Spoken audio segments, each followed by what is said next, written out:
Hello, my name's Paul Rafter. I'm a corporate partner at Waitmans and national head of our own and managed business group. We've invited a number of our clients to speak to us about their experiences during the current coronavirus crisis, and I'm delighted today that Jonathan Koslover of Manchester Fertility Services has agreed to be my guest and be interviewed, if that's the right way to describe what I'm about to do. So Jonathan, thank you for joining us. Pleasure. So first of all, for the benefit of our watchers and listeners, perhaps you could say a few words about your business, what you do, where you're based and so on. We have two businesses at Manchester Fertility and Samovo. Manchester Fertility's primary business is to make women pregnant, and our other business, Samovo, supplies sperm to the UK fertility sector. I'm the joint managing director of both businesses. We employ about 75 people here in Cheadle. Okay. I should point out to our listeners that Jonathan's not helping us to breed more lawyers. There are enough of them in the world, I believe. So how have you found business since the onset of the pandemic? Must have impacted you quite a bit, did it? It's been challenging. At the end of March, our regulator effectively put a stop to us treating patients, but also required us to continue to maintain the clinic and maintain contact with existing patients. So they effectively said, you've got no revenue, but you have to have costs to maintain what you currently have. So we immediately had to access the government schemes in terms of furloughing a significant number of our colleagues, and also access to the funding that was available. So as far as the staff have gone, Jonathan, how have you managed to sort of engage with them in terms of welfare? I guess productivity is not an issue because they simply aren't working, and that's that. If your business was closed down, but we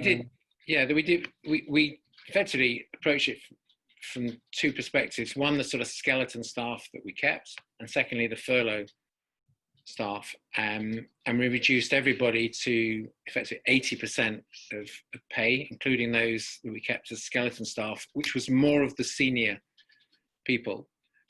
With the skeleton staff, we decided to take advantage of not having patients here, and we brought forward a number of our investment projects, and also continued with our marketing in a more focused way, but to continue to keep our brand in the marketplace, because we realized that patients would take the time to research fertility, and we wanted to make sure that our marketing profile was potentially enhanced against our competitors. And we made sure that we were constantly communicating with our skeleton staff in terms of what we were doing, what the rest of the team were doing, because a number of them worked from home or were rotating between home and the clinic. With the furloughed staff, every week we would send them some form of communication, more to do with helping them with, keeping fit, mindfulness, that kind of stuff, and also giving them potentially a sort of Q&A access. So we did have a few questions which we responded to. So communication's been the most important point, actually, and we've spent a lot of time, myself and my joint managing director, actually talking to people, skeleton staff and furloughed staff. And patients, or should I say clients, how have you maintained your relationship with those we in treatment? We have done it a number of ways, and very importantly, they were obviously very anxious. Some were partway through the treatment, had to stop, and also we had a number ready to start treatment, and also potentially patients who would like to start treatment. We've done it by being very proactive in our communications. We have a combination of sort of calling them directly from the personal relationship point of view. And also we have a portal for interfacing with existing patients, and we were putting general information out on the portal, and also dealing with individual messages, as well as putting messages on the website about what our approach would be to COVID-19, either as an existing patient or a potential patient. And we've maintained that communication and changed it over the last couple of months, depending on the circumstances. Looking at other sort of relationships, external ones this time, how have you found and how have your negotiations gone if needs be with external suppliers, landlords, the bank and so on? Okay, so that we've talked about handling our customers, our patients, and our staff. What we did with suppliers is we immediately engaged with them and said that we would need to change our repayment profile with them. We weren't overtly aggressive and say, we're not going to pay you anything. We were a lot of them are long-term partners with us, some of our drug suppliers, our lab, and we just requested a much longer extended payment period. And all were compliant with that. So we had no issue with our suppliers, but we were very fair. Secondly, we had to put some immediate funding in place. So we took a three-tiered approach. One, we went for the conventional immediate overdraft, because I didn't totally trust the banks to give us the money in a reasonable timescale. We then accessed the CBIL loan, which actually took a little bit of negotiation because the banks weren't that flexible in terms of willing to give it to us initially, I think before the government stepped in. And then we put a third layer in place, which is a normal commercial loan if we need to access it. So it was 3 tiers of funding. And it wasn't easy negotiating with the banks. We have a very good relationship, but we still had to do a reasonably comprehensive sort of business plan, repayment plan, and push, be fairly assertive in trying to get our case near the top of the pile, if you like, because obviously our relationship manager was inundated, and we were running out of cash like most other fertility clinics pretty quickly. But that whole process has been very successfully concluded. In fairness, I think from my understanding, you, for obvious reasons, needed to and were one of the early applicants. So, as we know, the schemes have changed and been improved through various iterations. So, your initial difficulties and the banks in handling your own application probably reflected timing as much as other things. I think people have found it easier as the schemes have been developed. The furlough scheme we've found has worked fine. The website portal has been okay. So that we have to say that's been excellent. Have you found things like insurance risk? I mean, business interruption cover, is that something you have? The insurance, 2 aspects to it. Our insurance didn't cover business interruption at all. What did come back to us, we just renewed our insurance, but we were just before in March, actually, which was fortunate. The insurance companies were coming back and re-looking at directors' and officers' liability. I think trying to reduce potential exposure if employees were to come back and challenge the directors for not providing a safe environment. So fortunately, we put our insurance, renewed it all in March. The positive implication on insurance is that our premiums dropped a little bit because our turnover was going to drop. Yeah. That was a silver lining, I suppose. A small one. A small one. Touching on sort of returning things, return to work, I should say. So with the lockdown now easing, the big issue on everyone's mind, or the big issues are as furlough ends, whether the staff complement can be maintained or whether there'll need to be some more permanent reductions. But perhaps more the challenge, the return to work, the safety of the working environment, and how you satisfy both your employees and your insurers about the systems that you're bringing on board to do that and to resume safe work, both for the benefit of your employees and of course for the patients that will be coming on. So there's a number of different aspects. We've had to completely redesign how we interface with patients and how we bring them into the clinic from a social distancing point of view, safety of our staff, safety of the patients. And it's required a lot of work to work out how we communicate and how we physically move them through the clinic and source the requisite amount of PPE that we need. As we've gone through that process, we realized that a number of roles will change. The roles of our nurses change, the roles of reception change quite significantly, actually. And as a consequence, some people in the new, I won't call it the new normal, well, it will become the new normal environment as it is now, will be taking on additional responsibilities and changing responsibilities. So it's quite a wholesale change the way we operate. And actually the whole process of re-looking at how we manage patients, how operationally effective and efficient we are, has actually been very good, because we have made a number of what we think will be permanent improvements.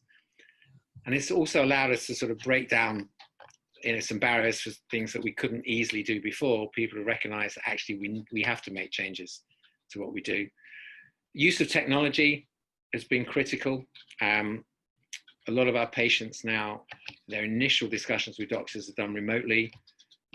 We had made a lot of investment in our technology infrastructure. That's proved to be very, very worthwhile. The way we interface with patients is all based on very, very good technology. We will continue to invest a lot in our hardware, software and applications. But we're starting now from about 3 weeks ago, 2.5 weeks ago, when we were allowed to start to see patients again. We're starting to slowly ramp up with our new processes, but we have to test them. So we're taking it in a very steady way, and we're making small improvements as we go. But it is a wholesale change. Yeah, it's interesting what you say. I mean, we found that with other clients of ours and also our own business. It's accelerated the pace of change, you know, by a factor of X. I'm not sure what X is, but certainly with the use of tech, if it's only for home working, things that have been pushed forward in 2 months that probably would have taken years otherwise. So it's something we're seeing with a lot of clients, and it's creating a set of business opportunities for those who are in that particular marketplace. But it's of course creating challenges for your business and for our own about how we interface with our clients and our staff. Do you think there's any more long-term, or have you yet got the handle on the extent of the long-term structural changes that may impact your business as a result of what we've been through and what we may have to calculate and recognise could come back again, not just in a second wave in a couple of months' time, but another variant on this could come along in 3, 4, 5 years, and all our business will now be expected to be some way future-proofing itself for some major impact that comes along in the future. So I think it's a very valid point about sort of future-proofing yourself. We will not go back to the way it was before. There is definitely a permanent change in terms of how we interface with patients and how we deliver our services. So we will continue to invest in technology. We will continue to invest in training of our people. For example, our embryologists used to work as one team. We've now split them into 2, potentially 3 teams working on a shift pattern in case we have a problem with one team. And we've learned that from looking at, say, what other industries are doing. Similarly to the way how we organise our nurses. The clinic will be open longer hours now, potentially working at weekends, because it's going to take potentially longer to see a patient. That has potentially a cost implication as well. However, it also gives us flexibility. We're now finding the doctors be more willing to do appointments with patients at home and in the evenings, but before that was much more challenging, or at weekends. So we're looking at it as a point of actually, this has created opportunity for us to deliver a better service more efficiently to patients. So we're seeing it as actually a positive of what's happening. Do you think it will change demand? There's been lots of commentary about the nature of society, home life, family, people's concerns for the future. People are going to want to have more children. I'd like to say I'd like to see demand go up, but there's no evidence that it'll either go down or go up at this point. Just closing out on a few points then, Jonathan. I mean, we talked about the government support schemes that you've availed yourself of, and I think the general consensus is that some of the things the government have put forward have been tremendously helpful, others less so, but it's complicated and difficult and so on.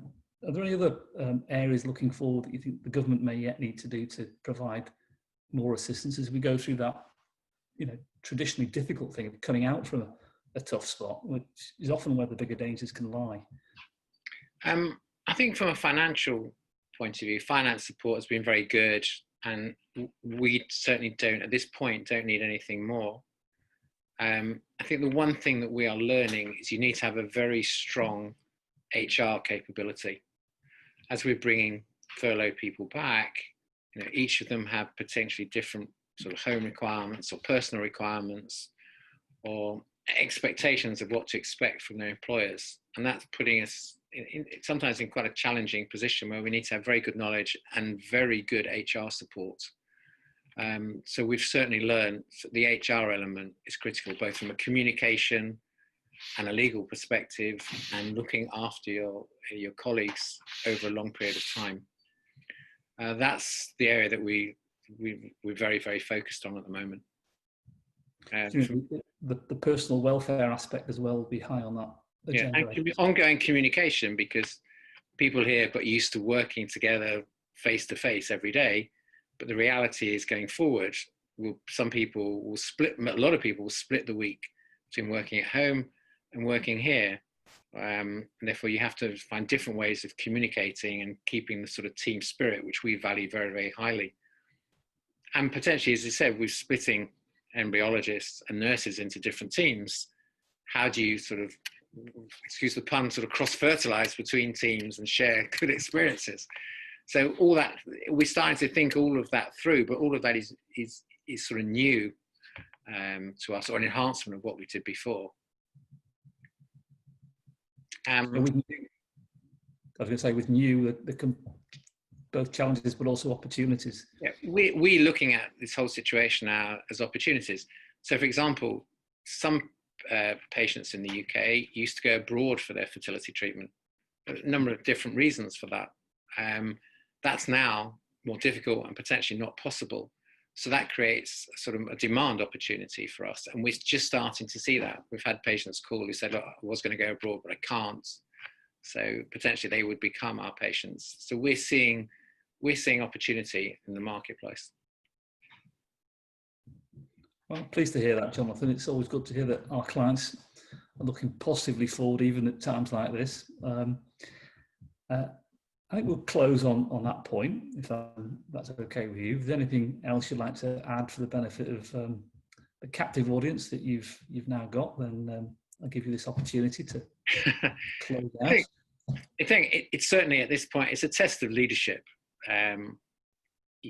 Everybody suddenly turns to you. The whole business sort of turns to myself and my joint managing partner, and they're looking for direction, not necessarily all the answers, because we've had to engage very closely with our senior team, but they're looking for you to deal with the issues, deal with it promptly, logically, and communicate honestly in terms of what you're doing and why you're doing it.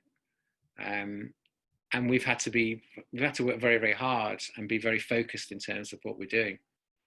So that's my overall message, I think, and that's been positive, but it's accelerated.